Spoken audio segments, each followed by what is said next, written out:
एक बार श्री कृष्ण और अर्जुन वार्तालाप करते हुए नगर की ओर भ्रमण के लिए निकले।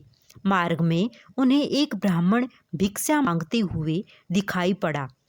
निर्धन ब्राह्मण की दशा देखकर अर्जुन का हृदय दया भाव से भर आया।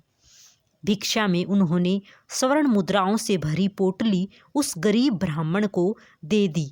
पोटली पाकर ब्राह्मण अपने सुखद जीवन की कामना करते हुए घर लौट ही रहा था कि मार्ग में एक लुटेरे ने उसकी पोटली छीन ली। दुखी मन से ब्राह्मण फिर से भिक्षावृत्ति में लग गया। अगले दिन अर्जुन की दृष्टि जब उस ब्राह्मण पर पड़ी तो उन्होंने इसका कारण पूछा। ब्राह्मण ने पूरी घटना अर्जुन को सुना दी। ब्राह्मण की पूरी व्यथा सुनकर अर्जुन को उस पर फिर से दया आ गई और इस बार अर्जुन ने गरीब ब्राह्मण को बहुमूल्य रत्न मणिक दे दिया। मणिक लेकर ब्राह्मण अपने घर पहुंचा। चोरी के भय से उसने मणिक को एक पुराने घड़े में छुपा दिया। दिन भर का थका होने के कारण ब्राह्मण को नींद आ गई, किंतु उसका दुर्भाग्य उसका पीछा छोड़ने को तैयार न था। इसी बीच ब्राह्मण की पत्नी नदी से पानी लेने के लिए जाती है, लेकिन रास्ते में ही घड़ा हाथ से गिरकर टूट जाता है। उसने सोचा, घर में जो पुराना घड़ा रखा है उसे ही ले आती हूँ।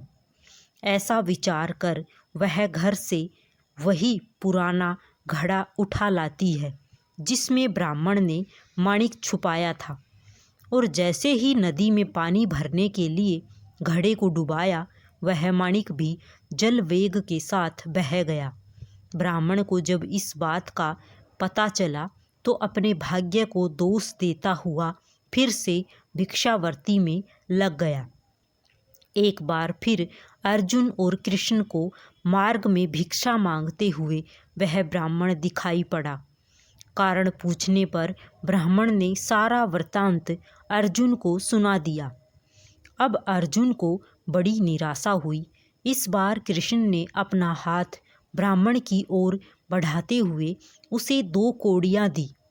अर्जुन ने श्री कृष्ण और देखते हुए आश्चर्य से पूछा, प्रभु, मेरी 2 दी स्वर्ण मुद्राएं और माणिक इस अभाग्य की दरिद्रता न मिटा सकी, फिर इन कौड़ियों से इस ब्राह्मण का क्या होगा? प्रभु ने मुस्कुराते हुए अर्जुन से उस ब्राह्मण के पीछे जाने को कहा।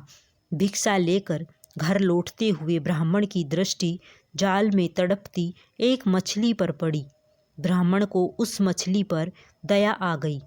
इन कौड़ियों से मेरा क्या होगा, यह विचार करते हुए जाल में फंसी मछली का सौदा मछुआरे से कर लिया और कमंडल में मछली डाल नदी में छोड़ने चल पड़ा। तभी मछली के मुंह से वह माणिक निकला जो उसने घड़े में छुपाया था। माणिक देख ब्राह्मण खुशी से चिल्लाने लगा, मिल गया, मिल गया। भाग्यवश उसी समय ब्राह्मण की मुद्राएं लूटने वाला लुटेरा भी वहीं से गुजर रहा था। उसने समझा कि ब्राह्मण ने उसको पहचान लिया। पकड़े जाने के डर से लुटेरे ने स्वर्ण मुद्राओं से भरी पोटली ब्राह्मण को लौटा दी। यह सब देख अर्जुन ने नमन करते हुए पूछा, प्रभु, ये कैसी लीला है? जो काम स्वर्ण मुद्राएं और मूल्यवान माणिक न कर सका, वो आपकी 2 कौड़ियाँ ने कर दिखाया। तब श्री कृष्ण बोले, पार्थ, यह केवल अपनी सोच का अंतर है। तुम्हारे स्वर्ण मुद्राएं देने पर उस ब्राह्मण ने केवल अपने सुख की कामना की, किंतु मेरे देने पर उसने मछली के दुख के बारे में सोचा। जब आप दूसरों के दुख के बारे में विचार कर दूसरे का भला करने के लिए बढ़ते हैं, तब ईश्वर भी आपका साथ देता है। राधे राधे सभी को। जय श्री कृष्णा।